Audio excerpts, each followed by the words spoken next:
Boy, I tell you, we're gonna get to it. Sound check, people. Sound check. Give me a thumbs up if you can hear me.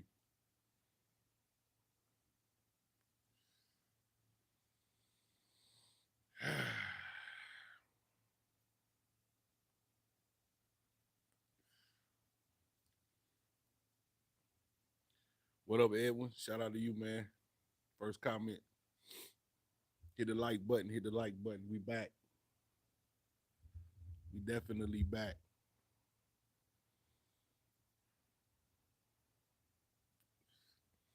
Dirty D, what up? 1 yard. We're gonna talk about it. Dirty, don't worry about it. Drew, what up? Frank G, you know what time it is. Home court, baby. You know what time it is.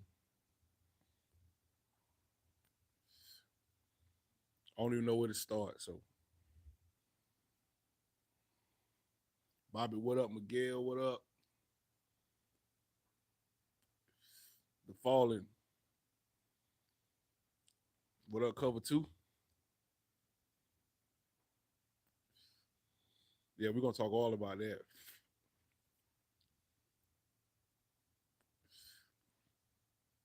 We ain't even gonna wait, man. We're gonna go ahead and get to it. I gave him 2 minutes to get in here. That's about all I can give you because I gotta get started.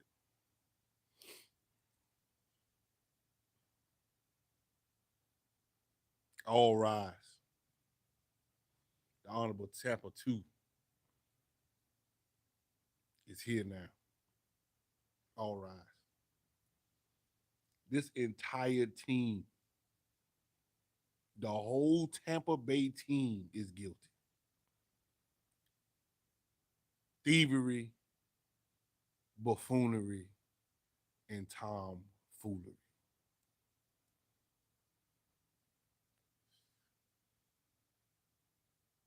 I have not seen this offense this bad in years.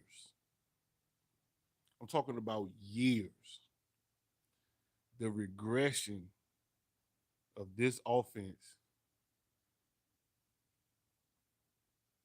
is amazing.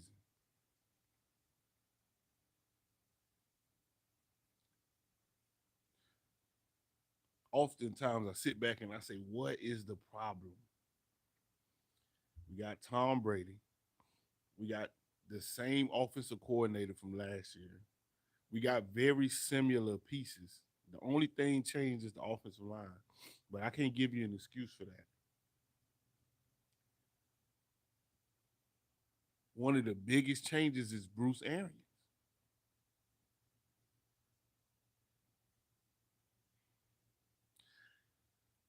At the end of this season, we're going to look back to talk about the impact of Bruce Arians. I don't know if anybody going to talk about this or say this, but we're going to end up talking about that at the end of this season because I think that's got a lot to do with it. It's not that the guys don't look prepared to be in the game, because I think that's lazy to say that. I think they're prepared from a understanding what they're trying to do in the game standpoint. The guys don't look like they care about winning. And I never thought I'd say that. Can you win so much? Did the culture swing so fast that these guys take these games like they don't really matter? Sometimes when you get to the mountaintop and you've been in the playoffs 2 years in a row, you might have a tendency to sit back and think, we can drop a game or two here and there and we'll be fine. Here's why this loss is worse than you think it is. We more than a quarter way through the season. The Steelers should have been that game, a game in which we completely dominated in every aspect of the game. You told me that the top three corners from the Pittsburgh Steelers are down, or the top two corners and one safety, or something, some combination of that. They had to bring two guys up from the practice squad to play corner. And then you tell me that we're starting the game with Mike Evans, Chris Godwin, and Russell Gage, and Tom Brady, and Leonard Fournette. I would have said, which I did say, it is impossible for y'all to win. There's just no way you can win with that.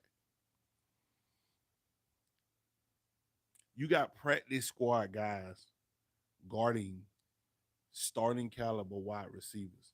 There is no way you'll win. Somehow they won. Somehow they kept our offense punting or kicking field goals. Somehow they kept us out of the end zone. Is it the Steelers, and I give them their credit, or is it the Bucs, or is it a combination of the both? These guys don't look like they care about winning. These guys look to me like I've been to the top, I got my ring, and I'm good. The people that I see the most heart coming from are the rookies. That's who I see all the heart coming from. I see all the heart coming from Cotton, even though he had a bad drop. I see all the heart coming from Cotton. I see all the heart coming from Rashawn White.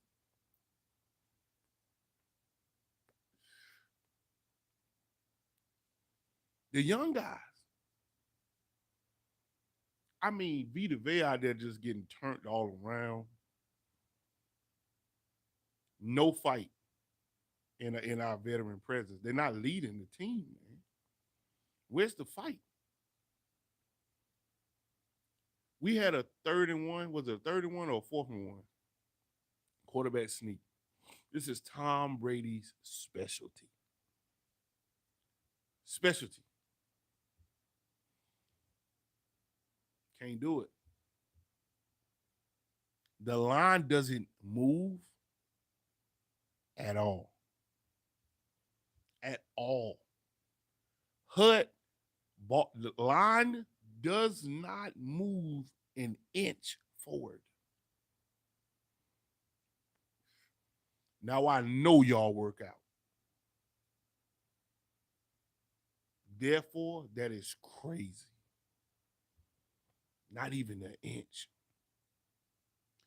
Explain to me how we can get a team in 3rd and 16, 3rd and 15, and 3rd and 14, 4 times in the game, and they convert every single time with the exact amount of yards that they need to get the first down. Yet,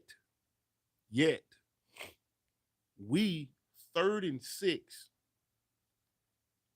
pass the ball to a receiver that is 4 yards away from the line of scrimmage, meaning he has 2 more yards to go to get the first down. Why? Why is his route stopping him behind the line of the game? Do you not know where the line of the game is? Do you not know where the first down is? Why don't you run beyond the line and then come back to the line? We did this on numerous occasions, which means that our 3rd down offense and our 3rd down defense are a tragedy.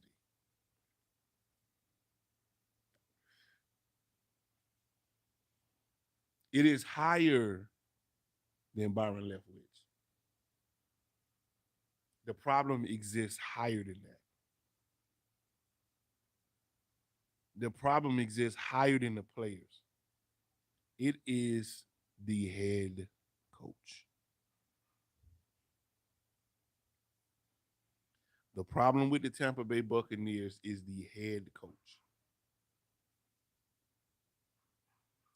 I'm not saying fire him. You ain't heard me bring the torches out. We got a long season. But the problem is the head coach. He was not ready to motivate and grab the attention of a championship caliber, perennial playoff caliber team. He was not ready for that.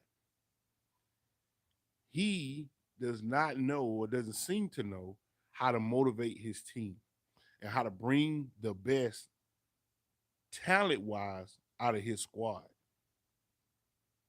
That's where it starts. Ty Bowles does not seem to have the ability to motivate this team. Before the Super Bowl, wins motivated this team. Wins, trying to get to 500, trying to end the season above 500, trying to make it to the playoffs. Now that the team routinely gets to the playoffs, at least for the past couple of years, the motivation is gone. The motivation is gone, man. And he needs to find a way to light the fire, and he can't do that. He simply just can't do it. He sits on the sideline, people, and I look at him and I said, that is our head coach. Where's the fire at? He not arguing with the refs. He not walking up and down the sideline. He not going crazy. You are not Mike Tomlin. Mike Tomlin is cool, collected, chill, but but he's from a storied history for the Steelers. He's been there. He's garnered the respect. He's won the championship as a head coach. They follow him. They'll run through a wall with him because he's a motivator. You try to take a very similar demeanor on the sidelines, and you just don't got it, Ty Bowles. It starts with you, my man. Defense. You call the defense. How's the defense that you call and you're the head coach giving up 16-yard third down conversions? How? There's no way. Tom Brady went to a wedding, Robert Kraft wedding, I think Friday night, Saturday night, something crazy, in a whole nother city, state, gone, partying, drinking. He had a damn game.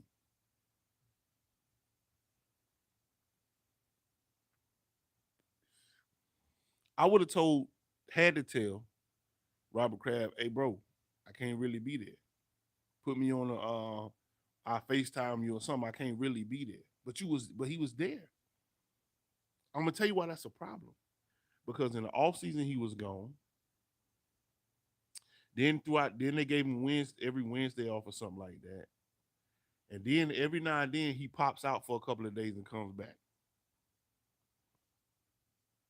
You have totally given control of this team to somebody that is not a coach. And everybody sees that and everybody knows that. Tom Brady run this team. That's why this team is not playing well. Because you put too much into Tom Brady. Bruce Arians made a point to criticize Tom Brady in the press conferences. Made it a point to do that. And I was critical of him doing that. I said, you talking to the GOAT. What have you accomplished? You can't talk to the GOAT like that. But I see now, Bill Belichick made sure that Tom Brady never felt like this team belonged to him. You play our coach, period. That's it. Tom Brady came here and brought some of these winning ways in his culture. He ushered in the culture. But there's a reason why Tom Brady's a player and not a coach. The Antonio Brown experiment, that was a Brady move. It helped us win a Super Bowl. I get that. And so it worked that 1 year, the first year. But that was a Tom Brady move. But when it was time to let him go, we got him up out of here. Some of these moves that we doing, that's Tom Brady moves. The way this team is acting, the way they responding is all. It just gives me Tom Brady vibes. Is he's got too much of a voice when it comes to this team and what we doing. And when Tom Brady's not focused, nobody else is focused. Take more control of this team, Todd Bowles. I understand Tom Brady is a 7-time champion, the greatest of all time. I get that. But it's time for you to take more control of this team. I understand you don't do offense. I get that. But you're giving it to the person you giving it to, and Byron Leftwich, he listens to Tom Brady. He does what Tom Brady tells him to do. The difference is Bruce Arians used to come in after the fact and chop all that shit up.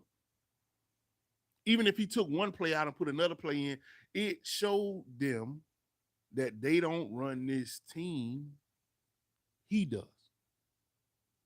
At the end of the day, you're gonna do and no matter how many times Tom Brady barked that back at Bruce Arians, there was always that information coming out that, hey, Bruce Arians went in there, read, marked it up, told him this is what you running. He ran it. Because you're not offensive minded, you completely step to the side and allow Byron Leftwich and by proxy Tom Brady run the offense. It's sputtering. It's not working.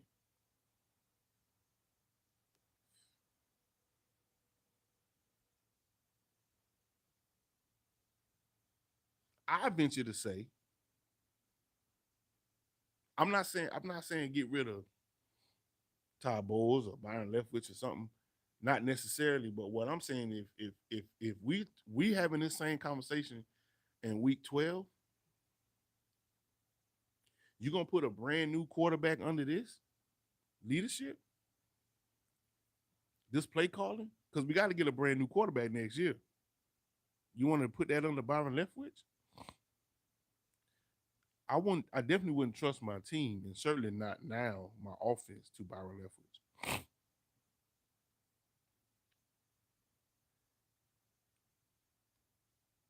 The problem with this team, hooligan, is nobody's focused, nobody's motivated, nobody cares. And the reason why they're like that is because Tom Brady don't.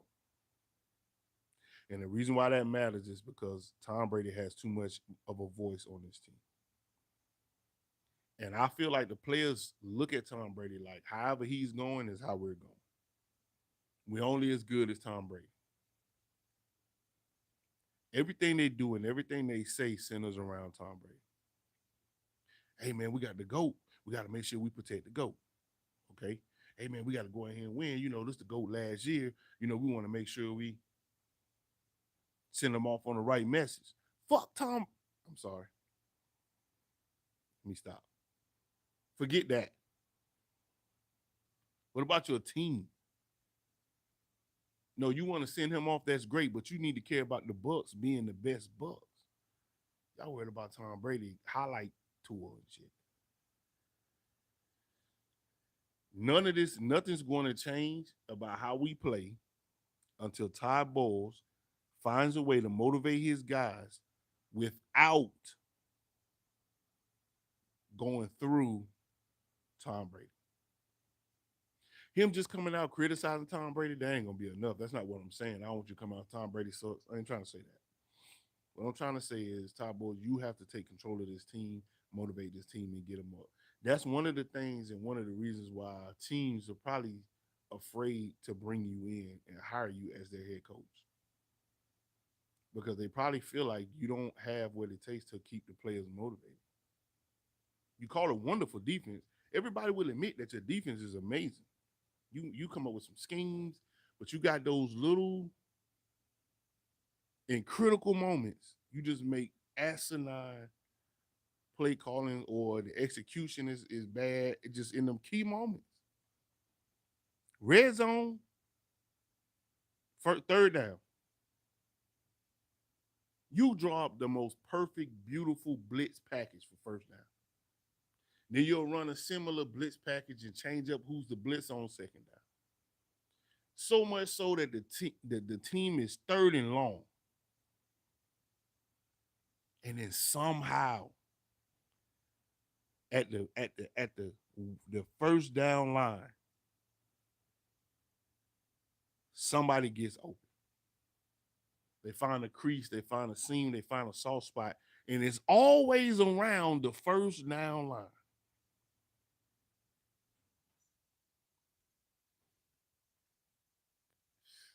And we can't get a yard on third down. When that ball snapped and he missed that ball and it rolled on the ground and I think it was Jamel Dean almost had it. Or no, D Delaney almost had it, one of them. And who was it? Trubisky jumped back on it. One of their quarterbacks. And it was like 3rd and 14 or 16. And I said, oh, damn. I would have rather them be 3rd and 3. I would have rather to give them the short field. I said 3rd and 16. Oh, they about to get this first now. For some reason. This should have been the most difficult play in an NFL game is an onside kick and third and long. Or in a long field goal. Those are top three. A field goal that's 50 plus, an onside kick, and third and long are the three hardest plays in the NFL.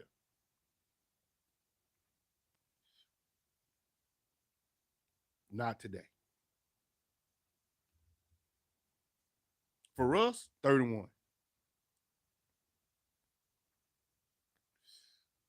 For them, 31. I'm sorry, 3rd and 3. Hardest plays in the whole game. 3rd and 3 for them. Third, or basically say third and short for both of us. The difference is they converted their third down. 3rd and 16, man, that's shameful.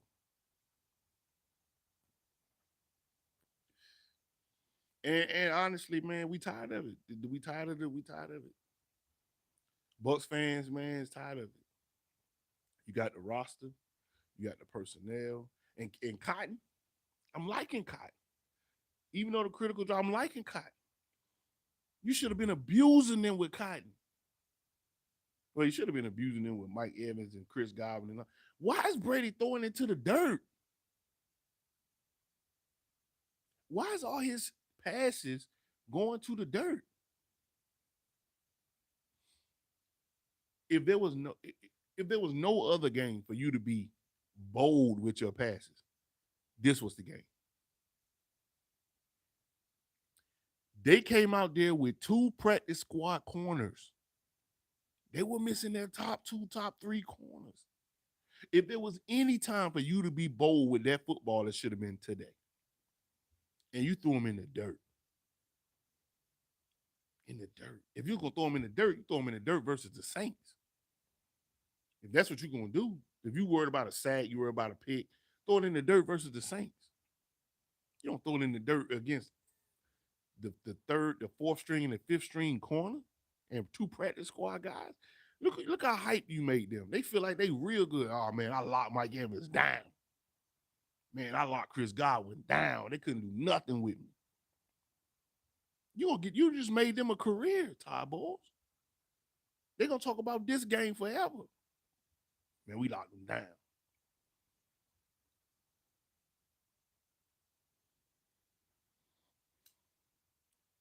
So then I've been looking for what our identity is.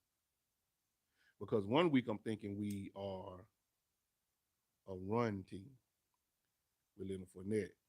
But then I'm like, well, no, we're a pass team. We got all these weapons. On offense, I don't know what we are. And Byron Leftwich said something a couple of weeks ago that kind of stuck with me, right? He said, we don't want to be balanced, we want to be multiple. And at first I was like, ooh, multiple. I like that. Well, that's bullshit. I'm sorry to tell you that's bullshit. Let's try work on being balanced. Then we can work on the multiple. Let's get balanced, then we'll get multiple. Because we're about to take multiple L's if we don't fix this. So let's get balanced, then get multiple. What's that even mean, Byron Leftwich? That's why you trash. What's that even mean? Multiple? So we could do more, we could do an abundance of things. We can run, we can pass, we can screen, you can do multiple things. You can also do that while staying balanced. So the fact that you drew that distinction, stop saying balance. We're trying to be multiple. The fact that you drew that distinction tells me something up with you. I do understand there's an offense called multiple. I get that. But why would you change something? We were scoring in the top 3 all last season. Couldn't nobody stop us from scoring. We walked in the game knowing we was going to get 30. Ever since we started being multiple, we can't score a touchdown. So what was we last year? Were we balanced? Like what were we last year? For pass first? Whatever we were last year, let's be that. Because multiple got us scoring a touchdown a game. Being multiple has not shown to be a positive thing for our team. Byron Leftwich. How about we be regular? How about we be simple? Let's try that. Let's not try to be multiple because we can't do multiple things great. So let's just be regular, standard, or simple, something like that. Let's try being that. It's 3rd and 1. Help me out, hooligan fans. What should we call them? 3rd and 1. I don't know, a dive, a draw. If we've been passing the ball good, a draw. QB sneak. Bring a tight end, put him in at fullback. Let him block up the middle. Mano y mano, line versus line. Those type of things. Simple. The same shit everybody else run on 3rd and 1 or 4th and 1. Same stuff. Quick screen, something like that. Let's just be regular.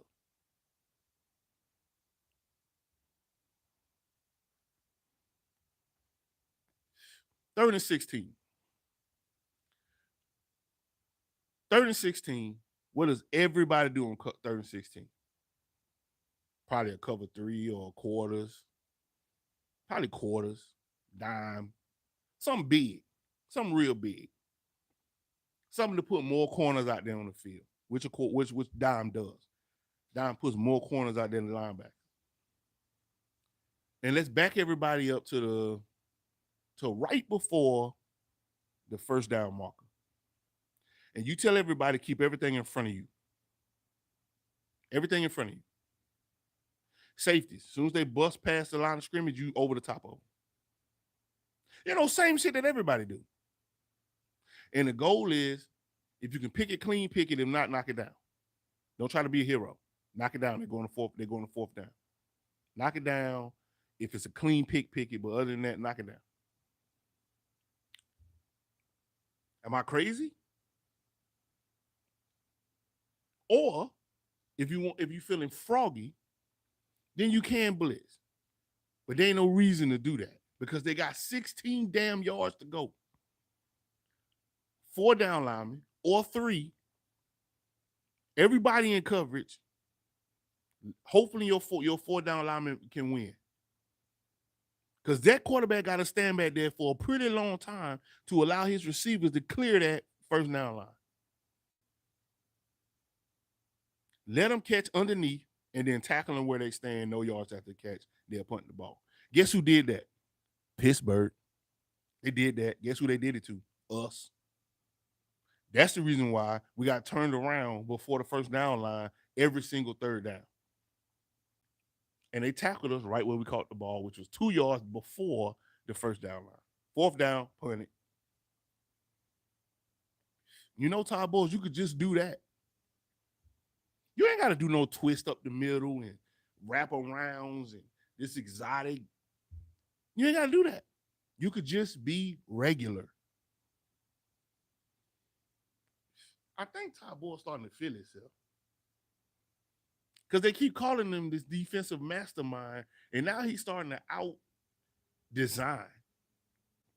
This person wrap around here and that person wrap around there. I saw one thing today and it worked, don't get me wrong, but he had put like 4 rushers all on the same side going towards their left guard, left tackle. And a man did come free. I give you that. But why are you doing all that? Because that's the only time you could do that. Because now that you done put that on film, the next time you try to do that, some offensive coordinator gonna find an open dot on that play right there.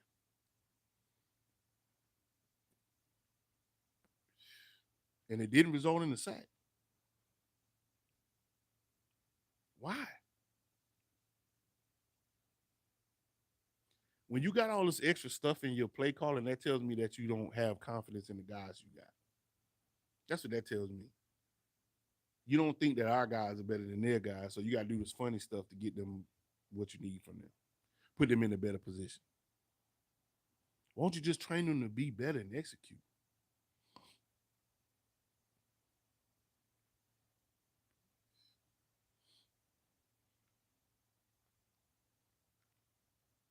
It's crazy, man. I'm disappointed.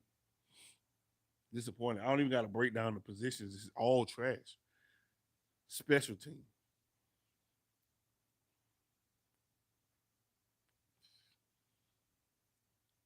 Is our team so void of talent that you got our number 1 and our number 2 starting corners on special teams? Wow.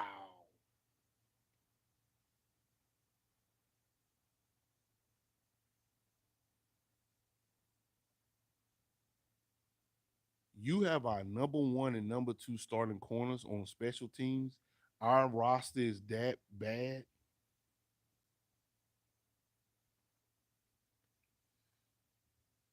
Did you do that because you brought some extra pieces up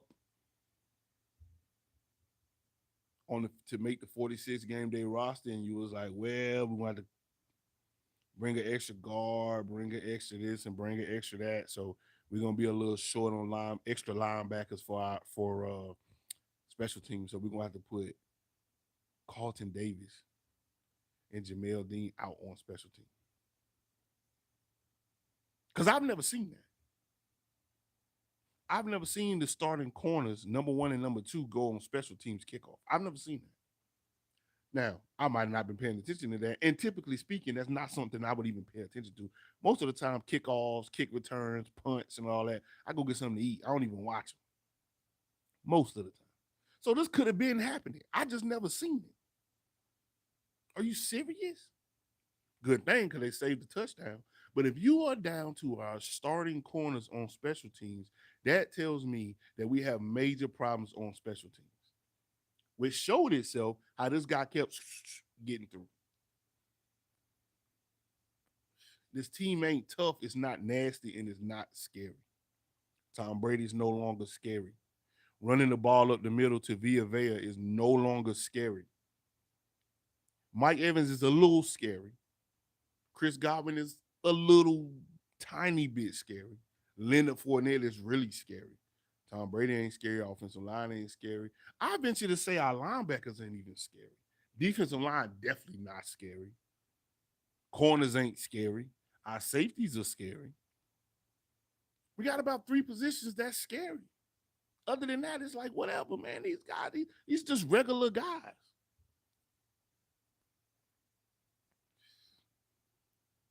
With a defensive minded coach, the Tampa Bay defense should be in the top 3 scariest defenses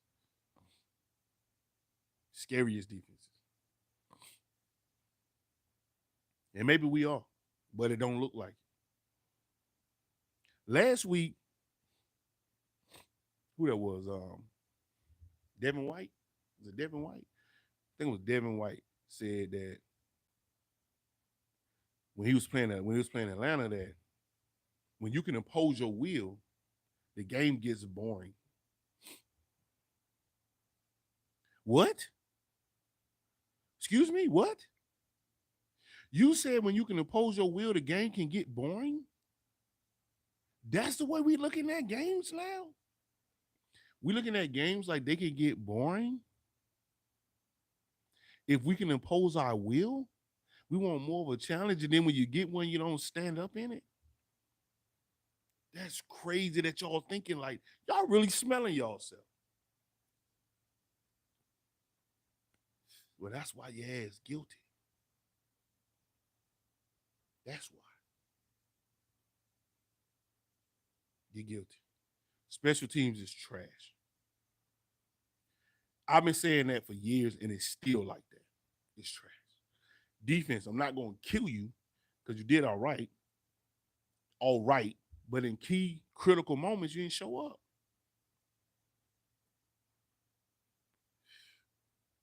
Y'all let Kenny Pickett and Mitch Trubisky come in there and do what they wanted to do. Y'all got them feeling Kenny. Why y'all ain't pick Kenny off? Pick six. Trubisky got benched. Who had receivers? Claypool, he's a great receiver. Who else?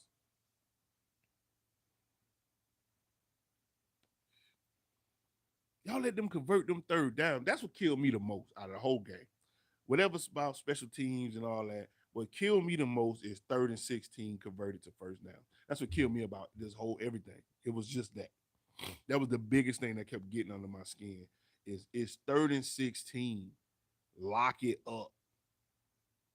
There ain't no team in the NFL that I know of that are routinely in the same game let you convert third and long. I don't know a team that'll do that. The Panthers won't do that, and they super trash. They won't even let you do that. 3rd and 16 against anybody is a punt. Anybody. Who the worst team in the NFL right now? Probably the Panthers. It's probably the Panthers. I had to think. Because Jacksonville doing all right. It's got to be the Panthers or the 49ers or somebody. They ain't the Seahawks, maybe. They ain't letting you do that. No, Denver. No, Denver's the worst. They ain't letting you do that. The worst teams in the bottom 5 will not let you convert 3rd and 16 routine. And they the worst teams in the NFL. Somehow, the Bucs are doing it routinely. From the Saints game to the Chiefs game to this game, routine. Allowing you to convert 3rd and 16. That's crazy.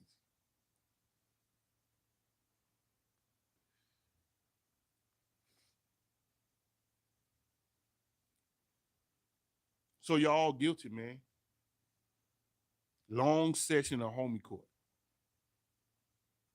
For those that don't know, homie court is when you bring your brother to the table and you sit him down and you just drop real ish on him.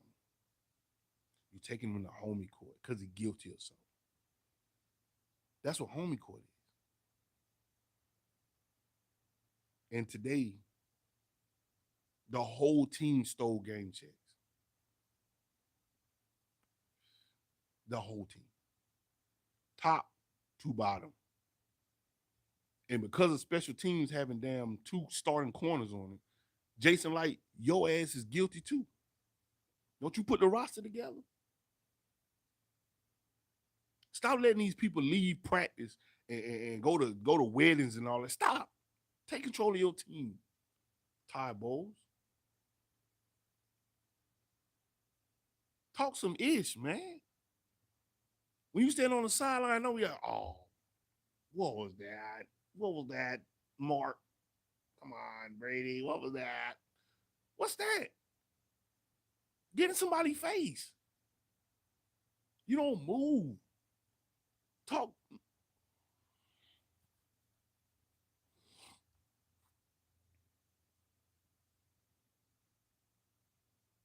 That cool demeanor ain't getting it no more, man. We ain't winning.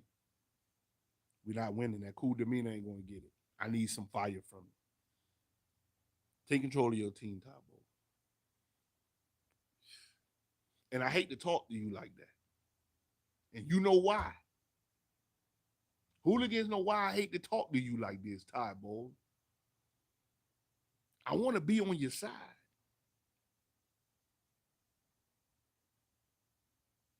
I ain't gonna say much, but you know why I hate to talk to you like this, Tabo. I don't wanna talk to you like this.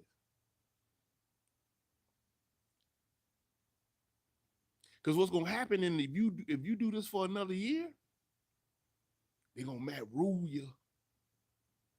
Matter of fact, if you keep doing that for the rest of the season, the fans gonna want to mad rule you. And then all the social warriors gonna come out and say, well, see, you didn't, well, you know what I'm saying? I ain't gonna say too much. But it's a fact. You might not be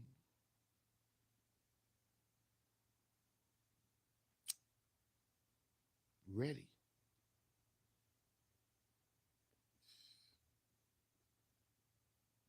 You might be a part of the problem. Byron Leftwich, you're done. You're done, Byron Leftwich. You're over with. You're going to fuck home. You're done.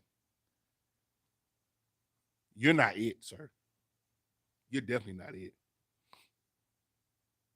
I can tell that there was a lot more influence on your play calling from Bruce Arians. I can tell. It is night and damn day. Last year to this one, previous years, hell, even when we had Dirk Carter, we was putting up 45. Half of it was garbage time, but we was putting it up. With Jameis Winston, we was able to. We can't win. We can't score 20 points. We can't score 20 points, sir.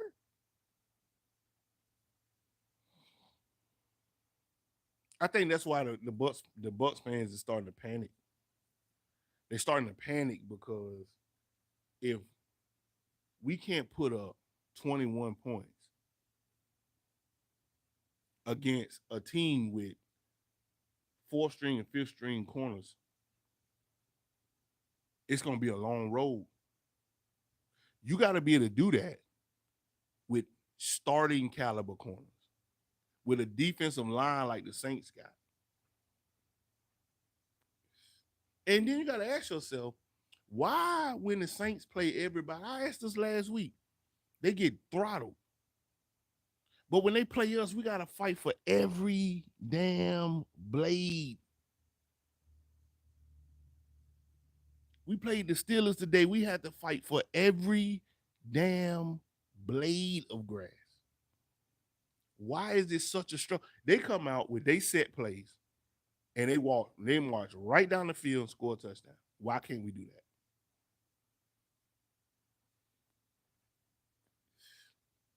Why can't we score a touchdown in the first quarter or the first half? Why? Is it the offensive line? If it's the offensive line, Bucs fans, if y'all willing to take that, then cool. It's the offensive line. But it's teams out there with offensive lines that are not as good as ours still scoring 21 points. There's teams out there with offensive lines worse than ours, and they losing, but they still putting up more than 21 points.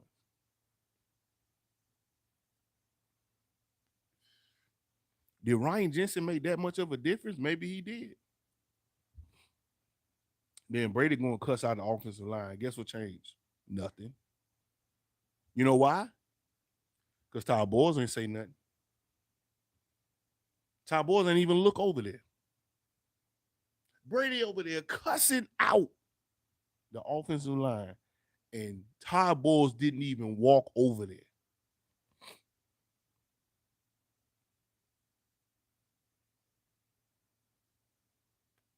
You can't let Tom Brady coach for you. We like seeing him fired up and going crazy, but you can't allow him to coach your offense for you.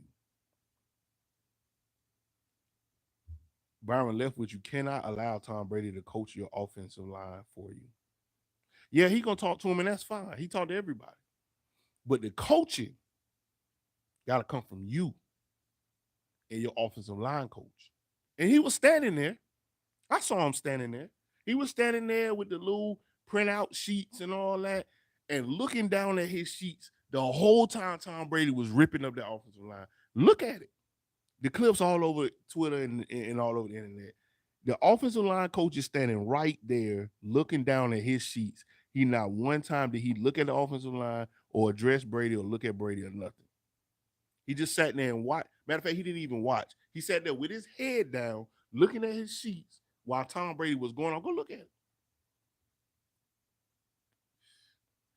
Then I asked myself, I said, why you ain't getting into him? Why you ain't ripping them? Getting them boys motivated.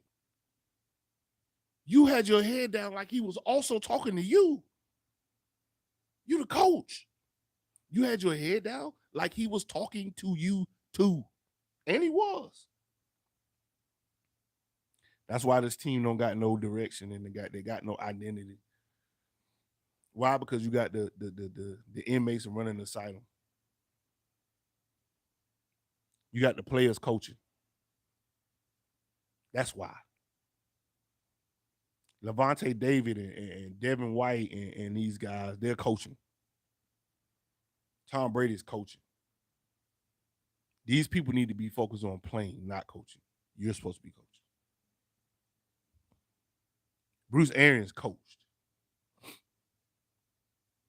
Oh, he coached. You saw him all over the field coaching. It don't look like Ty Boys coaches. He oversees. He supervises. It's a big difference between a coach and a supervisor. You're a supervisor, sir. That's your problem. You're a supervisor.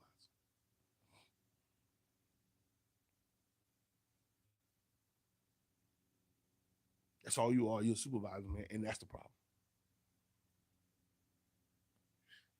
So anyway, the One Man Podcast, Hooligans.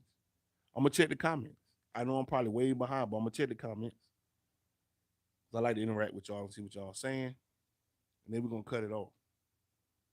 I know it sounds like a rant, but it's the truth, at least from my eyes. I could be completely wrong about everything I just said. I could sound crazy to most of y'all, but to me, it makes sense. Let's see where we at. Duh, what up? Thievery, exactly. Marlo said they was missing 3 DBs and TJ Watt. I forgot about that. See? About to make me turn up again. They was also missing TJ Watt.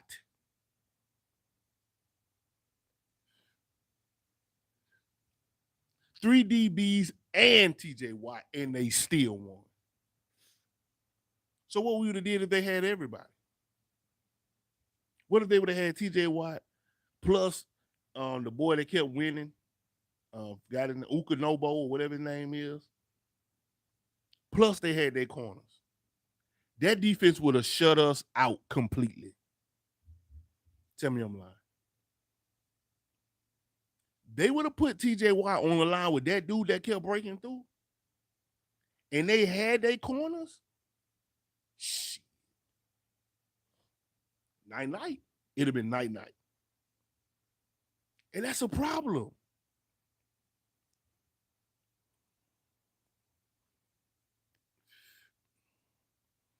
Marlo said he coming with it tonight. Marlo said 31 should not be a drive killer. Exactly. Your play calling first and second down is to set up 31. How can 31 be your Achilles heel and you're a professional NFL team? That sounds crazy. Your Achilles heel is 31 and you play professional sports? That's like saying a team is the worst under the basket in basketball. Oh, they the worst when they under the basket.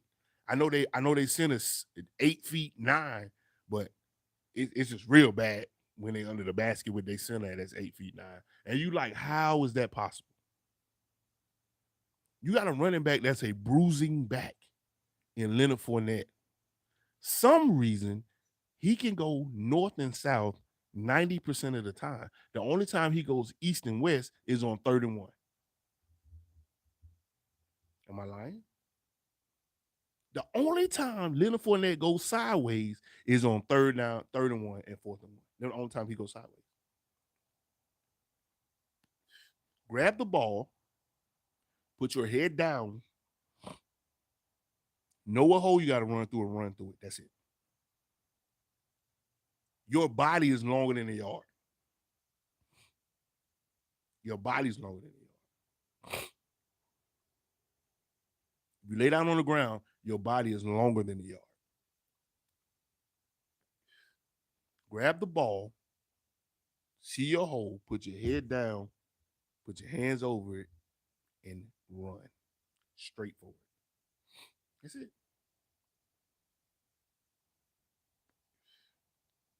That sounds simple to me. I don't know about y'all. That sounds simple to me. When we get 3rd and 1 and the defense should be like, all right, let's get ready for this first down. They're probably gonna run. They should already be thinking about what to do after the first down. That's what the coordinator should be thinking. Okay, oh shit, they 3rd and 1. All right. So when they come back out, they probably gonna run on first down. Let's start getting them plays ready. Because it's guaranteed. You missing a 3rd and 1 should be very rare. 3rd and 1, you should be like, man, you should make 95% of those. It should be a fumbled snap or somebody fail or a penalty that stops you from getting 3rd and 1. It should never be the defense. Unless they do an all-out blitz, it should never be the defense. A 3rd and 1? I give you a pass on 4th and inches. Because everybody know what the hell we call it, and everybody is nose down, line, everybody bunched up. Everybody know we coming straight, y'all coming straight. That's what it is. I give you a pass on that. But 3rd and 1 with the great Tom Brady and the great Mike Evans and the great Chris Godwin and the new up and comer Cade Otton, or who I like to call Cotton, Russell Gage, Leonard Fournette, Rashad White, 3rd and 1. Oh, we got a whole list of plays. Boy, it don't matter, but you have no idea what we doing with all this talent. Oh, with 1 yard the game. Shit. Ha! They'll call a damn halfback wraparound. I'm gonna hand you the ball. You're gonna run this way. Then you're gonna turn around and you're gonna run this way. Then when you get back this way, then you're gonna try to go forward. That's called a halfback wraparound. That's what we're gonna run every 3rd and 1. Woo, woo, woo. They stopped them. Yep, sure did. And I've been asking for the quarterback sneak for the past 3 weeks. And they finally do it. Didn't go nowhere. And Todd Bowles, you got to get more aggressive. You have to get more aggressive on your play calling. Not Todd Bowles, I'm sorry. Byron Leftwich, you got to get more aggressive on your play calling. Take them shots, man. Take them shots. Y'all must be worried about protecting some interceptions. Shit. Take some shots. Pass interference is a thing. And they do pass interfere. They interfere with the pass catching of Mike Evans all the time. Take the shot. You got time. Take it. And don't tell me that they took away all the explosive plays and they had safeties over the top. Don't tell me that, because if you tell me that, then I'm gonna say, then why did we miss everything over the middle? Why did we miss everything to the flats? If they stopping if they up there stopping the damn deep ball, if they stopping the deep ball, that means someone in the middle open, right? Why we can't hit it? So it can't be that. Mike Evans, you let a third string cornerback get up on you and lock you down. Oh, they had a safety over the top. I don't care. The greats have safeties over the top, and they still ball. They still ball. Julio, where you at? Where you at, Julio? These are games we needed you in, because apparently we can't do nothing else. Russell Gage, you're trash. You should have left Atlanta's trash in Atlanta. Russell Gage, you're trash. I thought you was gonna come in here and be the difference maker.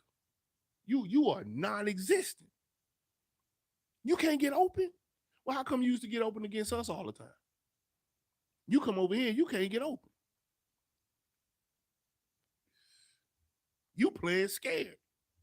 Are you hurt? If you hurt, sit your ass down. Where's Geiger? What's up? Get some young guys who don't got a Super Bowl ring right now in the game and let them play with some damn heart.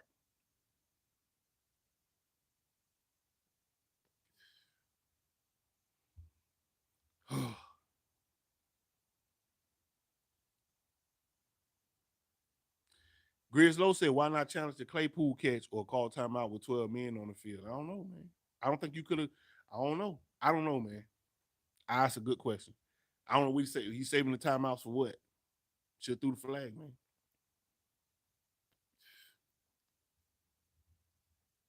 I should threw the flag, man.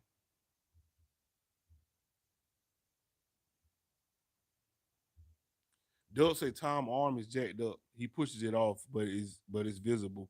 It all goes down here from there. Yeah, yeah, it might be right. Tom Brady might be hurt, but that ain't stop him from being up in the party, right? He went to the wedding. He going through a divorce and went to the wedding.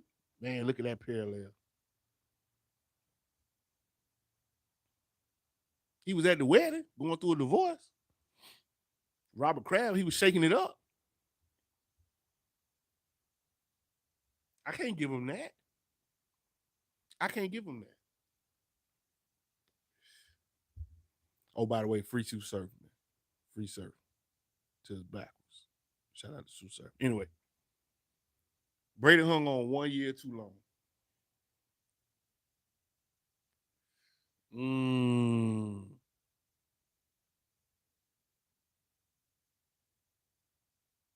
Jason said Brady hung on 1 year too long. And they said you got to put Tom Brady out of the league. He still got opportunity to turn up. But if he play like this for the rest of the season, all right, you done. Now you done. Girl, I mean, wife aside, family, whatever, you're done. Giselle, you can have him back now. He's done. Hopefully, y'all work it out.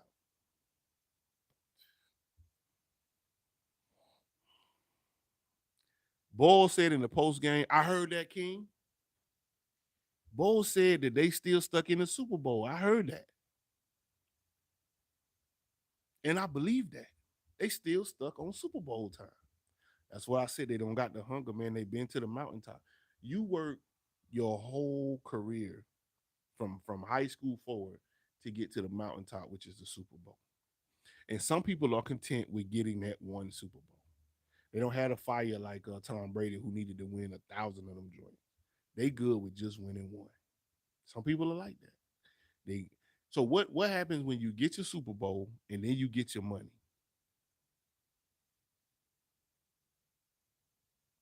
You got your Super Bowl and you got your money.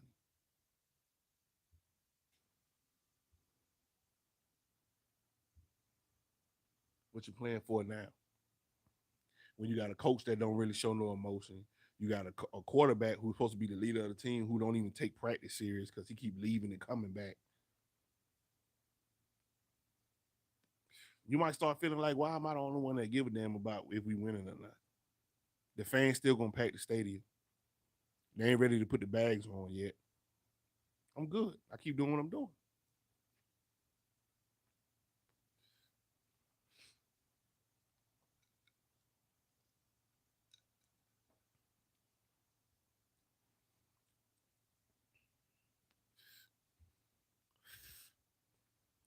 Josh said Brady got us held hostage. It feel like.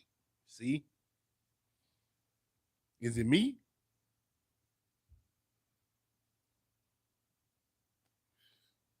See, I agree. Sean Payton time. Then Sean Payton ain't coming to play for us. I mean, coming to coach us, man. Number one, they're not gonna get rid of Todd Bowles. He's only been here a year. Normally they give him 2 years when it comes to certain coaches.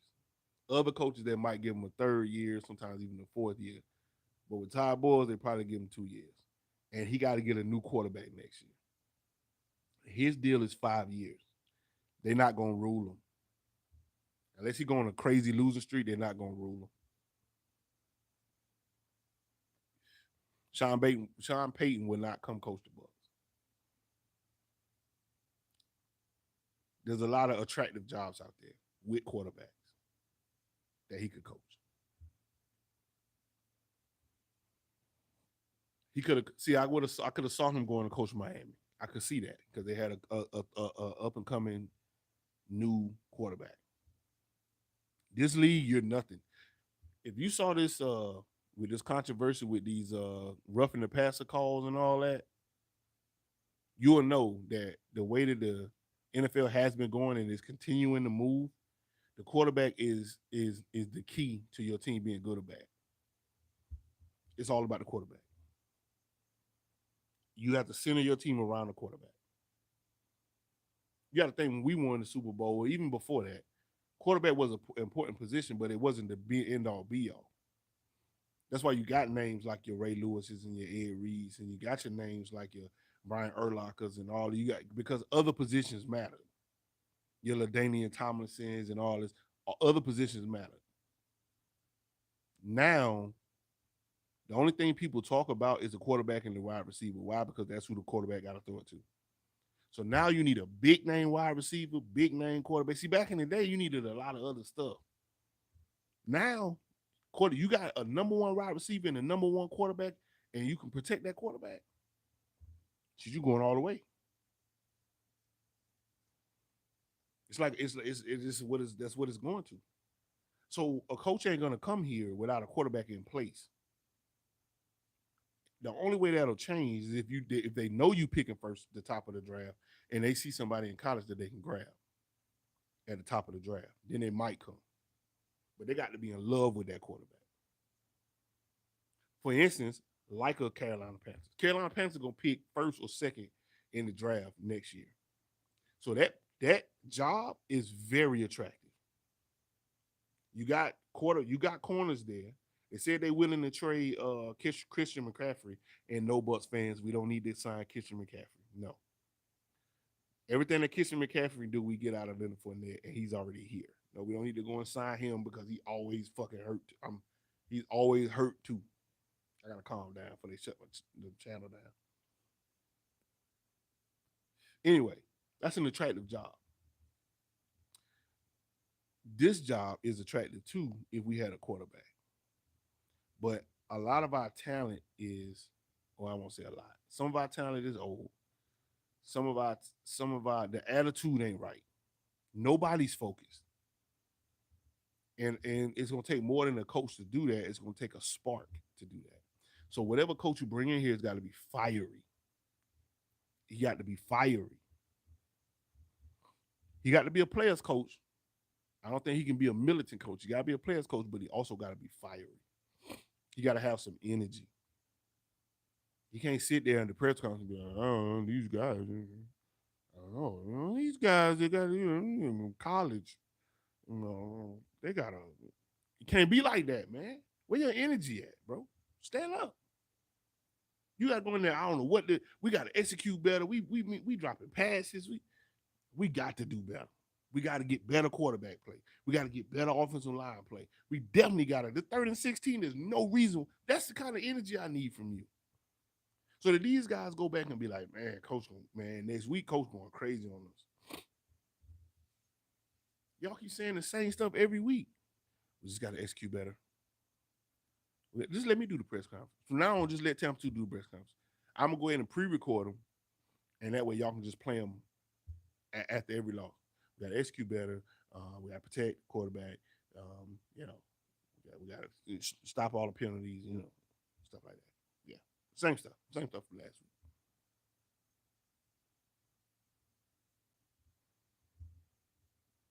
I don't think Ty Bowles lost the locker room because I don't think he ever had control of the locker room. So he ain't lost it because he ain't never had control of it. That's one of the questions. Is Ty Bowles losing the locker room? No, because he never had it. He had the defense at one point. But now that he ain't spending a lot of time with the defense, he ain't losing the locker room because he don't got it. He never had it. Not the whole locker room. It's divided. The locker room is divided. They're divided amongst Tom Brady in the offense, and then the dual defensive coordination that he got going on because we got 2 defensive coordinators, co-defensive coordinators. So it's divided amongst Tom Brady in the offense, and then the co-defensive coordinators in the defense, and then the special teams in their own little room in the back that ain't got no AC. That's where the special teams play at. I mean, that's where they at. All divided. The head coach is supposed to bring all that together, and he has not done that. You can tell they don't play complementary football, man.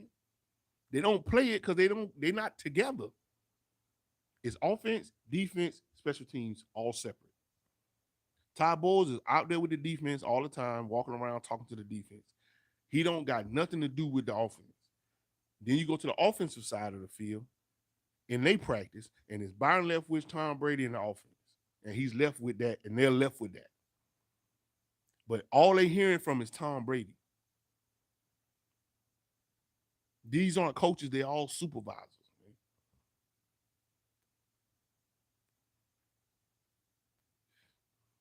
I don't know, maybe I'm wrong. Let's skip down some more. I'm missing all y'all comments.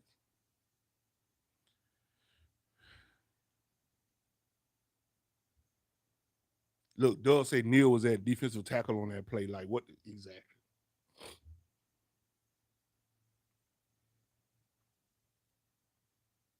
Dub, I know you said that a long time ago because I'm catching up in the chat, but at the same time, I already know what you're talking about. That's them exotic blitzes he be trying to draw up for no damn reason. You got to be able to run the regular stuff first to precision. Can y'all run a base defense to precision? I'm not saying you can't get beat. I'm just saying to precision, can you run a base defense? Just to precision. 4-man rush, linebackers, corners, 3 corners, 2 safeties, whatever. Can you just run a base defense and just do a plain old 4-man pass rush? Can you do that? That's just that. We ain't gonna do nothing special. I'm talking preseason base, week 2 base defense. Can you run that? Now, if you can run that, can you win? If we run a 4-man base rush, no twisting, no loops around, none of that, just beat your man one-on-one. Can you do that? Because if you can't do that, then all the spinning and twirling and all that, it's got to go. Get back to the basics. Beating your man one-on-one.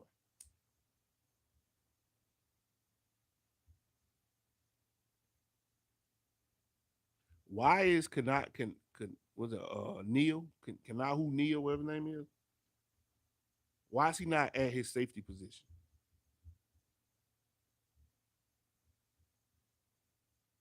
Huh?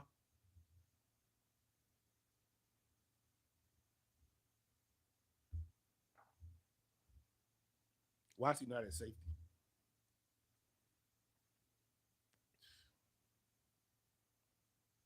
Why is Antoine Winfield Jr. not at his safety position?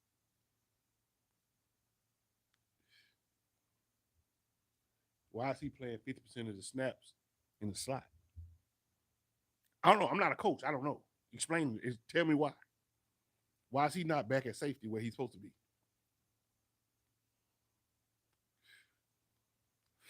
You need a slot corner? Do you need a slot corner? Where do you need to go get one?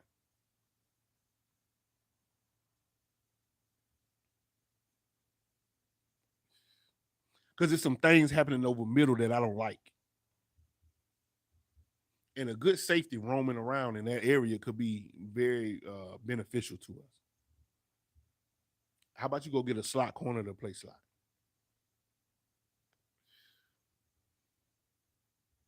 Cut Darden, he's scared and runs out every time. See there? Every side of the ball. So now we're going to special teams with Darden. Yeah, he looks scared. You know why? Because he looks up and when he checks down one time and then looks back up to find the ball, he know it ain't nothing but drama out there. All he see is his jerseys running behind the other team's jersey. Not in front of, behind. And they all coming to him. And he probably thinking in his head, I cannot believe that y'all didn't pick up not one of these blocks.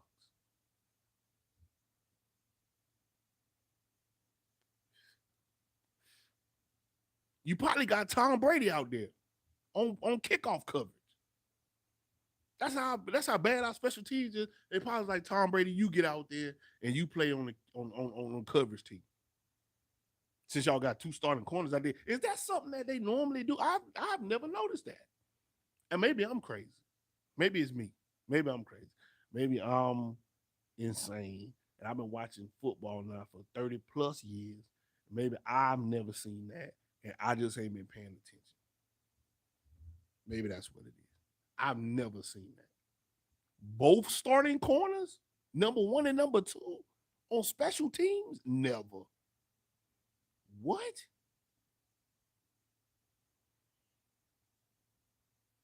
You got Carlton Davis and Jamel Dean on special. That's crazy. Yeah, put Scotty Miller on there. He'll crash dummy.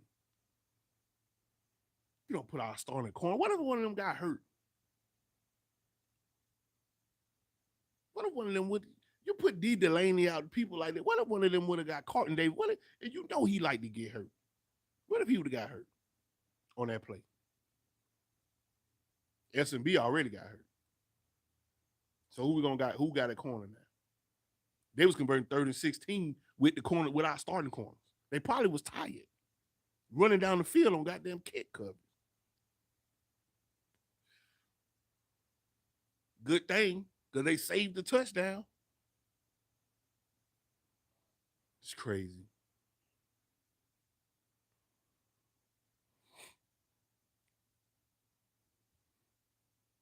Mm. Where we at? Let me see. Let me catch up with y'all. Man, y'all, I'm way behind, man. Way behind. Let me skip all the way to the top. Okay. I mean to the end. And let me scroll up a little bit.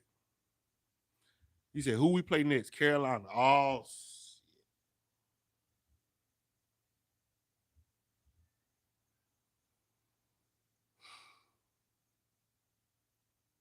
We just lost to the 1-4 Steelers. Carolina probably looking at us like we soft, bro. Carolina probably looking at us like we soft. They probably like, oh, we got Tampa Bay. We finna get this dub. Everybody get a little dub off them. That's what they probably thinking. They can't even score 20 points. They sleeping on y'all now. Y'all sleep on Worthy. Do you realize that, Tampa? Y'all are sleep worthy. Y'all worthy of being slept on. That's a sad thing, man. That's a sad thing. Worthy of being slept on.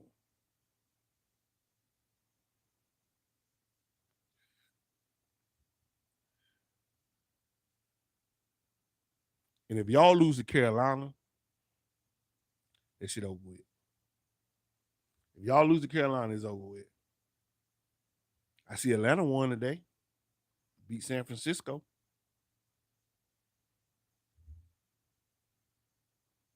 Is Atlanta the best in the division? Atlanta. Are they the best in the division? That's crazy.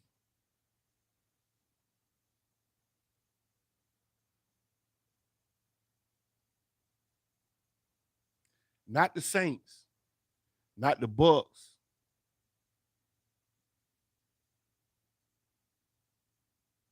Not Carolina. Atlanta. Who Atlanta receivers? I'll wait. Who? Oh. Who Atlanta got on defense besides Jarrett? Grady Jarrett. I'll wait. Who they got at safety?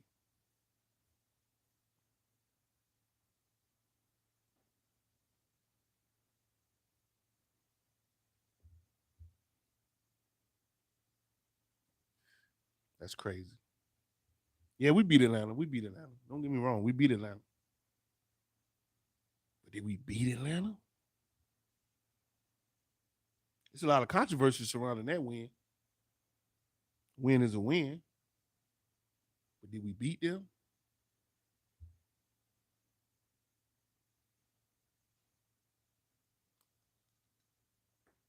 It's crazy.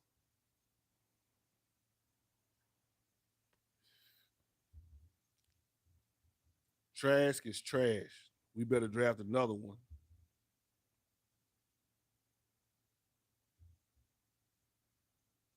Trash is trash. Yeah. Jason, I agree with you. He ain't it. They keep saying, "Oh, he's slow developing, and he working on it, and he pretty accurate. Don't get me wrong, he pretty damn accurate, but he ain't it." These quarterbacks coming in fresh out of college, starting as rookies and balling. They ain't gotta be. They ain't gotta win a bunch of games. They just start balling. You could just see it in them from the beginning. You knew Justin Herbert was gonna be who he is.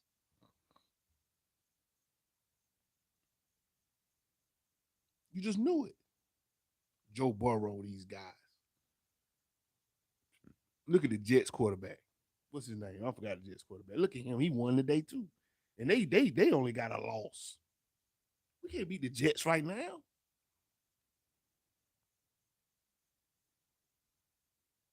If you had to rank the Bucs in NFL power rank, you ain't got us in the top 10. You ain't got us in the top 12. You don't got us in the top 15, if we being honest. Our offense is definitely bottom 10 for sure. Gotta be. I don't even know, but it's gotta be. We gotta be ranked 20, 25th on offense. On defense, we might be top 10 on defense. We definitely in the low 20s. I'm sorry, the high 20s when it comes to offense. Gotta be. Special teams, we definitely in the bottom 5. What does that average out to? We got to be ranked 20th. Gotta be. And that's a shame. Nothing changed. The offensive line is all that changed. Just pieces. That's it. Nothing else changed. Did Ndamukong Suh make that much of a difference in the run game? Apparently so.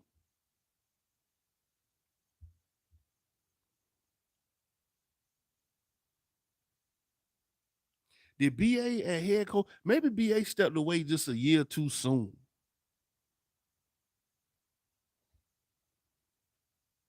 Again, that's that control that they gave Tom Brady, because from what the news is saying, Tom Brady did not want to come back with BA.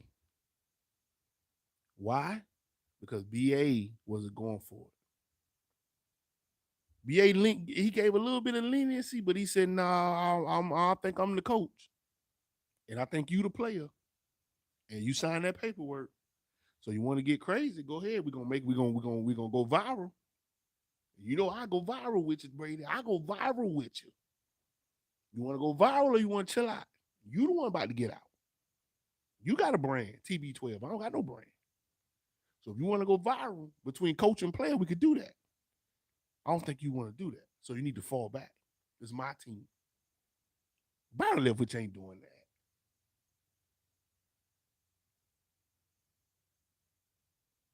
Byron Leftwich ain't telling Brady, chill, I got this. I'm the offensive coordinator. Todd Bowles ain't doing that. Chill, I'm the coach. I got this. He ain't doing that. Too much control. So they sent Byron Leftwich. I mean, they sent BA up in the up in the front office, not away from the team. They put him in the front office because that tells me that he wasn't ready to give it up yet. Because he should have been in retirement, chilling with his feet kicked up, but he's not. He in the front office because he still want to be in. He was on the field a couple weeks ago. That tells me that y'all let him go a year too late. I mean, a year too soon. You should have let him coach this season with Tom Brady on his last season. That's what you should have did. And you should have gave Byron Leftwich the team after that. But how you think not Byron Leftwich, I keep saying that, Todd Bowles. How you think Todd Bowles going to do with a new quarterback next year? Brand new quarterback. Whether it's Kyle Trash or it's a brand new rookie, how you think Todd Bowles is going to do with a brand new quarterback? When you got a brand new quarterback, you want an offensive minded coach. That's the only thing that's going to help him develop. How you think Todd Bowles can't get our defense looking right now? So how you think he's going to do with a brand new quarterback? That's who you want coaching? Byron Leftwich, how you think he's going to do with a brand new quarterback? That's what you got to ask yourself. A rookie quarterback. If Joe Burrow, which we won't get a quarterback that caliber because we ain't going to pick that high. If Joe Burrow walked into the Bucs locker room with Byron Leftwich and Todd Bowles as the head coach, how you think he do? Or Tua, how you think they do in that locker room with that head coach and that offensive coordinator?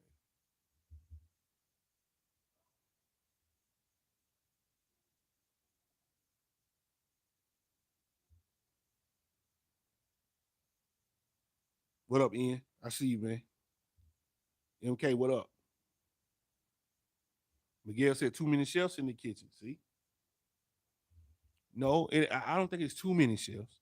I think they got the right amount of chefs, just the wrong chefs.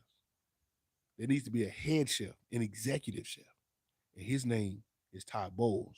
But what he's not doing, he's separating this locker room. If you watch the press conferences when they made him the head coach, and they asked him about that, they said, "Hey man, you the head coach now. You normally focus on the defense, but not now you got to focus on everything." And he said, "Well, Byron Leftwich is going to handle the offense. I got my coordinator, woo woo woo." And I should have known then. I should have said, "Oh, you just gonna give up all control of the offense completely. You don't even want to be in the room. You Todd Bowles has no idea what they do in the offense. He's surprised just like we are when the players ran.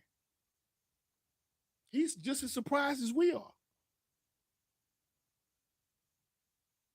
He's like, oh, that was that was a nice play there, Byron. Good job, I like that one. Let's do that one again. Oh, he's like, oh man, that didn't work.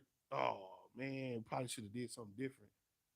Well, if you would have been in there on the game plan, you would have saw, okay, third down, Third and long, these are some of the things we looking to do. On third and short, these are some of the things we looking to do. In the red zone, no, we having problems with the red zone. There's some of the things that we're gonna try. Kate Alden over the middle. We're gonna try to use that. We're gonna try to hit Mike on some of these fades, some of these posts. We're gonna get Chris Godwin right, on the 1 yard line. We're gonna try to get him low, and low on the inside on right on the 1 yard line, goal and let him fall. If it's third and one, third and two goal, third and goal from the two, we're gonna probably run some dives like this. We're gonna put this, yeah, that's what I need to see if I'm the head coach. And I'm sitting back like, come here, scout leader, come here. What does team like to do on in the red zone on third and one? What kind of defense they like to run? Oh, they do an overload blitz on the left side, and you want to do a dive to the left side, top down. That ain't gonna work. Nah, you ain't doing your analytics right. That's not gonna work. Nah, scratch that. That's the type of shit that BA would do. Nah, that's not gonna work. Did you see the scouting report? You think that's gonna work? You see what they ain't got TJ Watt, so we thinking no. We scouted the backup, and the backup is capable of doing this. So that ain't gonna work, and neither would that. So we're not running that. That's what we need. That's the head coach. But if Todd Bowles will ever even go in the room, and Tom Brady sitting his ass, his doofy ass in there like, oh yeah, man, they can't stop that. They can't stop that. As long as Mike gets depth, they can't stop that. Cocky. Oh, y'all can do that. His ass ain't even paying attention because he thinking about the party he about to go to with the crafts. He like, yeah, Byron, we'll do that. Yeah. Go ahead, man. Yeah. Send text it to me. Text it to me. What time we get out of here? I gotta go, man. I gotta get my suit. No, just text it to me, man. I'm gonna read it. I read it on the plane. He get in the game, don't know what's going on. Shit crazy.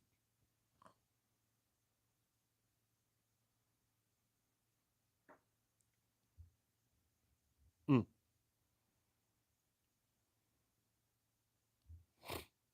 Where we at? Black Crow said we should have kept Tyler Johnson and Grayson. I don't know if it would have made a difference. I don't think it would have made a difference because they wasn't catching shit neither. I guess we can say I don't see why you got rid of them. If this is what you're gonna put on the field, I don't see why you got rid of them. I'm not saying you should have kept them, but I'm saying why you get rid of them. You got rid of them for what? Why?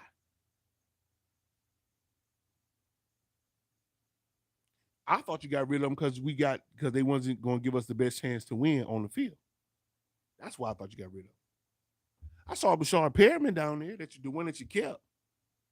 What he do? Nothing.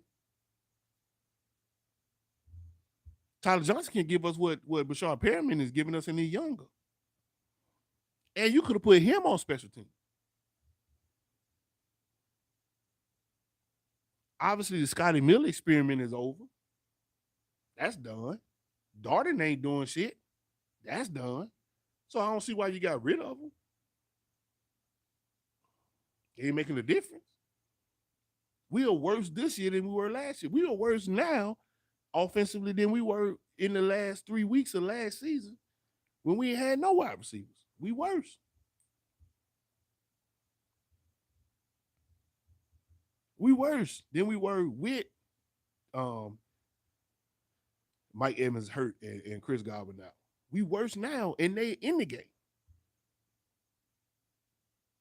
So I don't see why you got rid of them.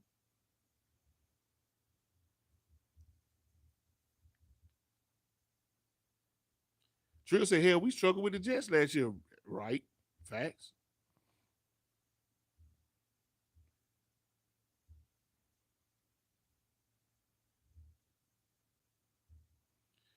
Let me see. AJ says, Todd is too powerful. He will never give up his seat to someone else until he's fired. He's great for the defense, but can't help the offense at all. Even when he played, he was on the defense. Yeah, it's true. You're right. Todd Bowles don't give a damn about offense. And I know why they hired him. They hired him because our defense is playing championship Super Bowl winning defense. So if you bring in another head coach and you don't elevate Ty Bowles leaves.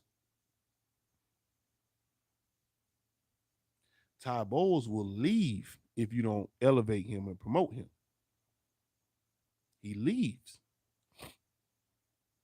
And what you don't want is him to go over to the Panthers or the Saints or Atlanta or somewhere else, Green Bay or something. That's what you don't want him to go to a team in the NFC, especially not the NFC South, because he can take a lateral promotion to defensive coordinator on another team, but you can't allow for the head coach position on your current team to be open and then they hire someone and bring somebody in because that person more than likely will get rid of you because you're from the old regime. If he doesn't, essentially, you just allowed them to hire somebody over you. So you gotta so he was going to leave if they didn't promote him. And the only reason why Byron Leftwich stayed is because they promoted Ty Bowles. Because they bring in a different coordinator, Ty Bowles is out of a job, and so is Byron Leftwich. Both of them out of a job if they bring a different head coach. So that's why he became the head coach. Is because if he didn't, he would have left and probably went to a division rival, and they did not want that because the defense was playing so great.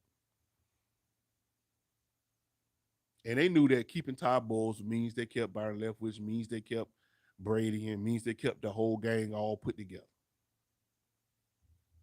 And I think that is what is working against us now. I'm not saying fire anybody, but I wouldn't mind starting this season over with brand new coordinators and brand new head coach and seeing what that looked like. But can't do that. So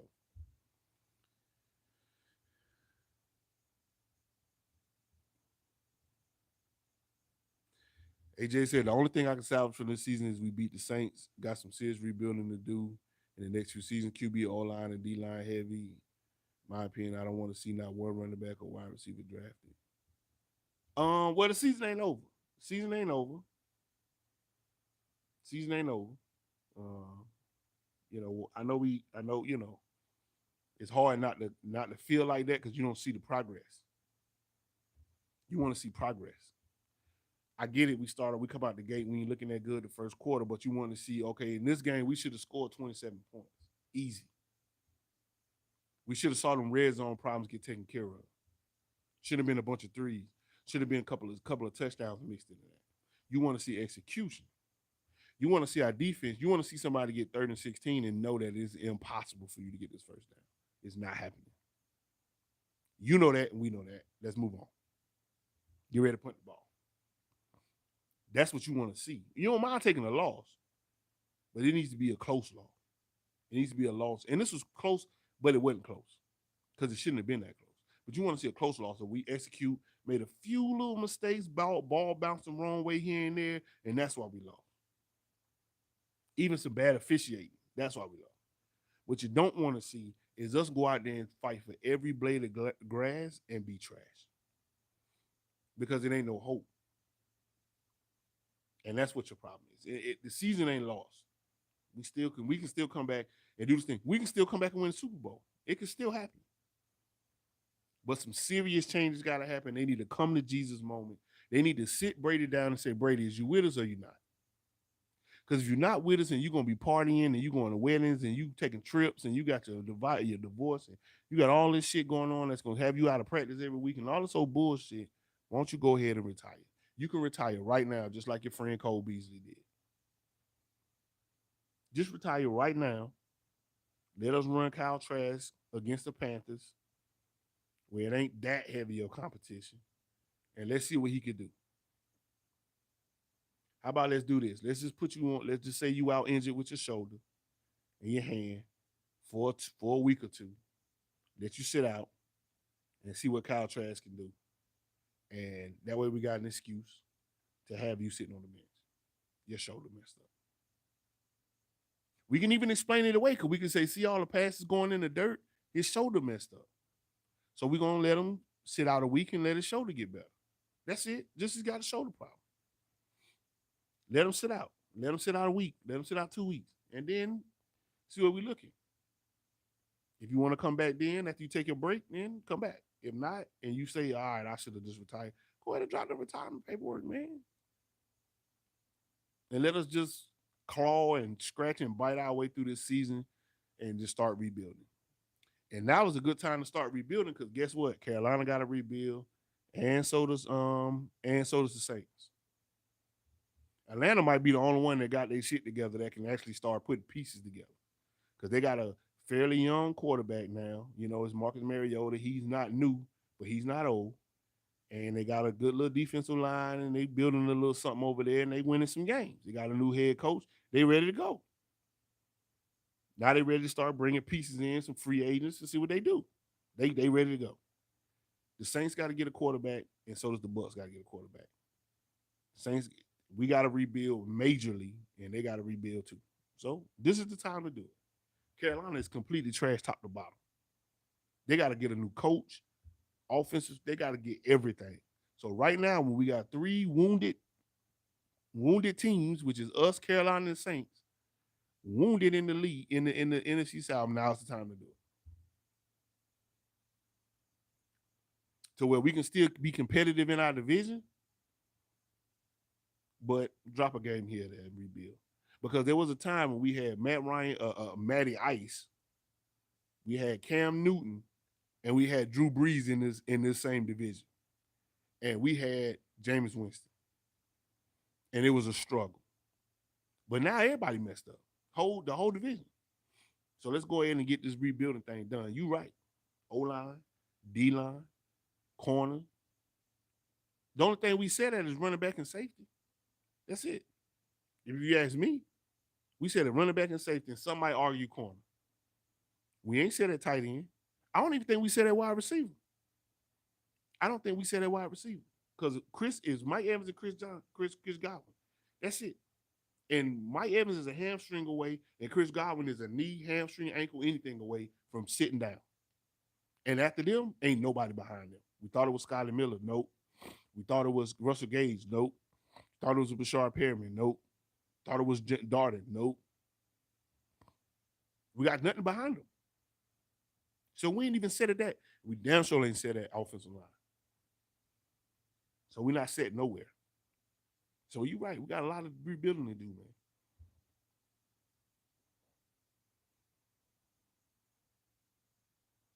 Grizzlo said Fournette needs to stop tiptoeing, but Fournette only tiptoed on 3rd and 1. That's it. 3rd and 1. That's the only time he tiptoed. First down, he going straight up the middle. Bowling, running people over. 3rd down and 1, he going east to west, sideline to sideline. Leonard Fournette is leading our team in catches.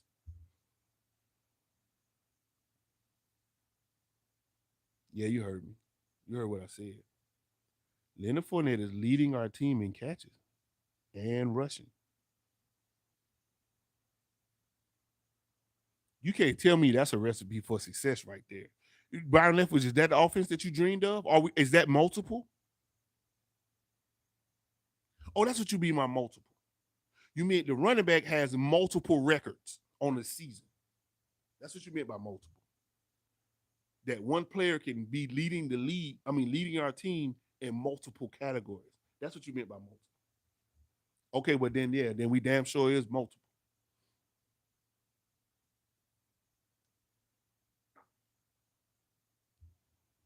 See, I don't ever want to do it like this, man. I always want to come on, talk to y'all about the game, hop off, go finish my day, my night. I don't normally come on here and rant the whole time, but I just feel like it was time to do that. The old hooligans know I got it in me. I don't always do it, but I got it in me. And y'all deserve it. Ghost Music said maybe Lamar Jackson will be a free agent next season. You don't want that. You do not want that right there. because our team will for sure win 5 games a season with Lamar Jackson. You know why? Because Lamar Jackson needs a truckload of money. Lamar Jackson is looking for a truckload of money, all guaranteed. You do not want that because you can't pay nobody. You won't be able to pay nobody. It's a lot of people that's gonna need contracts next year, or you're gonna lose them, and you can't pay nobody. The good thing about it, the reason why I feel like we can build something is because we're gonna have a rookie um, quarterback or a quarterback on a rookie deal, which will give us some room money wise. So we might, and then we got Rashad White. We already got Leonard Fournette signed up. I think he signed up for 3 years, and then we got Rashad White, who's on a rookie deal. Mike Evans keep restructuring, but he coming up soon next year too. Chris Godwin, we gave him some money. Um, we gave Vita Vea his some money. Devin White needs some money. Lamonte David gonna need some money, more money. Um, you got your Winfield Juniors that's gonna need some money. You got your Carlton Davis. They gave some of these guys money. Don't get me wrong, but you're talking in the next 2 to 3 years, these guys, there's a lot of people gonna have to pay.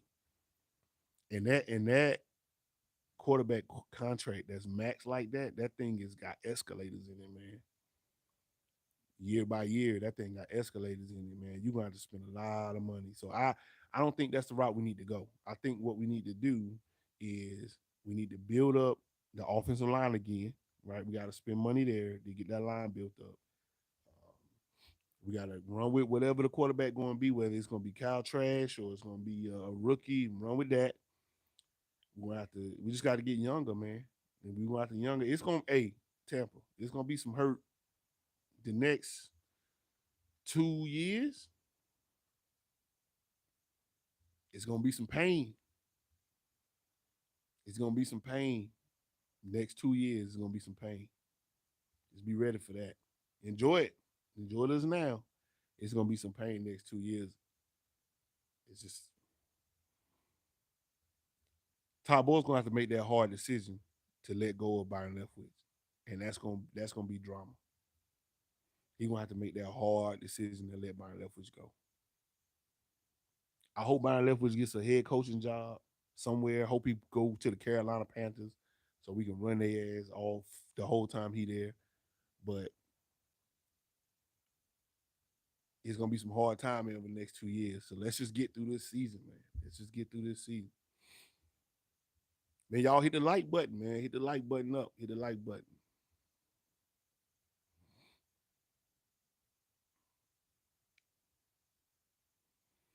Jason said, next we win or it's curtains. Mm, I don't know. I don't know. I don't know. I can't think that. I don't think the next game is the tail of the tape. You got to get closer to mid-season when they start. When people start being eliminated from the playoffs, that's when you'll be able to tell. That's when it's curtains. When people start being eliminated from the playoffs, and it's going to sting. And that's what these guys got to think about. It's going to sting if we one of the first teams eliminated from the playoffs. With Tom Brady and Mike Evans, how how can we watch the games after that? We can't.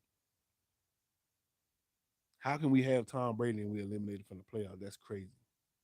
So they gotta get it together because that's gonna be a crazy situation to put the fans in to put that team in to be eliminated from the playoffs. That's when it's gonna get real.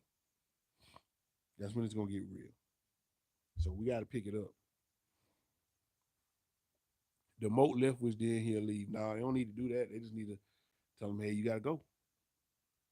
We went from this rank in offense to this rank. And I let you run the show. And I don't want to do it to you. So I'm gonna let you go and seek other positions with other teams before before we let you go. I'm going to allow you to go and talk to other teams about their either head coaching job or their offensive coordinator job. I'm going to let you do that. And then you can decide that you want to leave, and we can say that you stepped down and you moved over to that team on your own accord. Because if not, I'm firing you. You're going to have to do that, Todd Bowles, if he don't pick it up.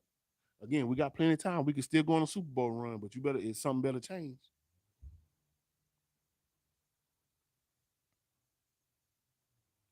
If he knows there's another big TV contract coming up in a few years, yeah, it is. Yeah, it is. I got you on that, bro. Like the money from the NFL ain't getting smaller; it's getting bigger. The money is coming in, it's flowing. Especially now when they got Amazon Prime getting in on the deal, and you got all these people, these streaming services coming in. Oh yeah, the money gonna be there. So then the salary cap gonna go up. So conventional wisdom would tell you that you sign them for a long term contract now, and down the line it's gonna get lighter. The only problem with that is when the majority of you, when you got one of the oldest teams in the NFL, which we do, you got to pay these guys. Now, you don't got to pay them. You can play hardball with them a little bit if you got a team that people want to come to.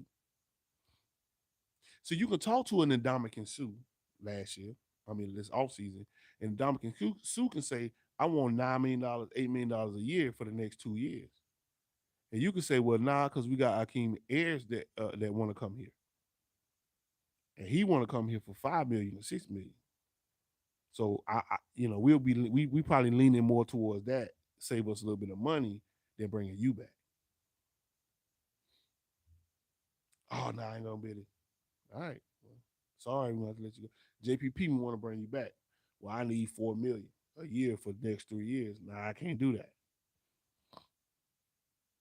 We got this person that want to come, that person that want to come, or you got what's the old boy that was played safety for us that just left? The hard hitter, I forgot his name. Anyway, you got a guy like that, and he said, "I want this. I've been playing my ass off." You can say, "Nah," because we got I keep messing that man name up. Neil. We got Neil that want to come play for us. He already called. He looking for this. You looking for that. So I'm sorry. We're gonna have to go ahead and let you pursue other things. Jordan Whitehead. There you go. Jordan Whitehead. Yeah. Well, no, we ain't got to. We ain't got to.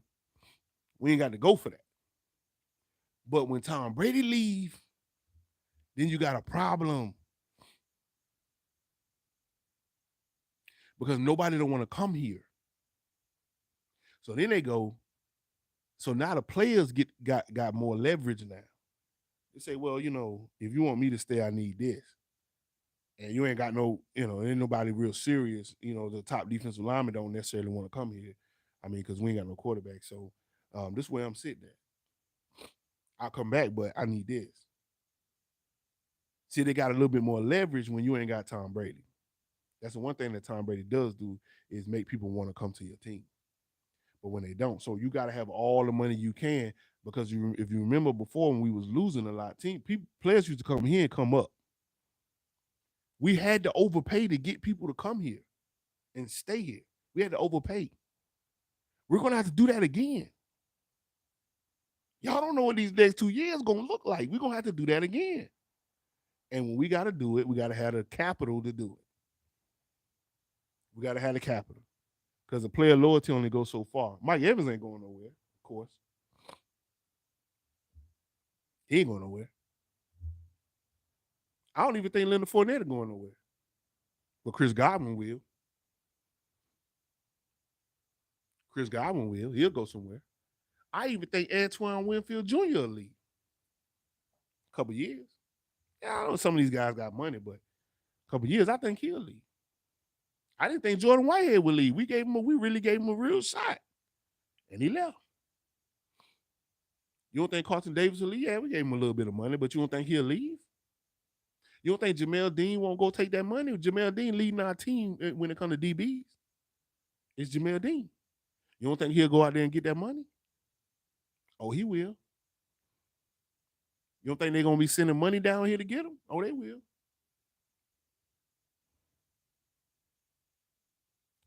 You don't think? I don't think Levante Davis going to be on this team in 2 years. I think Levante Davis going to go and get him a payday.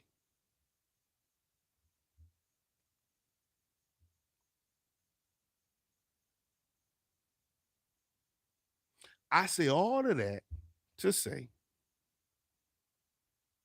we are going through a rebuilding year over the next 2 to 3 years. And a quarterback like Lamar Jackson is going to eat up too much of capital in order to bring them in. So they're not going to do that. They're going to go with Kyle Trask. And if they do, Todd Bowles will be fired after the third year. That's my bold prediction. We better go get a rookie that's going to buy him 2 more years. You better fire Byron Leftwich and get a new quarterback. Get a new offensive coordinator. Somebody that's got some energy, some newness, some modernization to them. Somebody that's thinking ahead on how we're gonna run the offense. And he better be good with rookie quarterbacks. Somebody with some energy. Somebody that's gonna run that offense like them Shanahan. That's what you're gonna need to do. It's an offensive coordinator out there make the Jets offensive coordinator. Hmm. Hmm. You better start looking. Because Todd Bowles, if you want to stay as a head coach, you're gonna do something. You gotta be bold. You gotta tell your friend we friends, but you trash. Somebody gonna scoop up Jamel Dean. Absolutely. Look, man, I've been on here, one man podcast. I gotta get out of here, man. 1 hour, 53 minutes. That's a 2 hour podcast for one man, me, Tampa 2. Shout out to the hooligans. Free Sue Surf until it's backwards. Shout out to Cameron Break. I hope you recover from whatever your energy was, man. Tampa 2. Peace.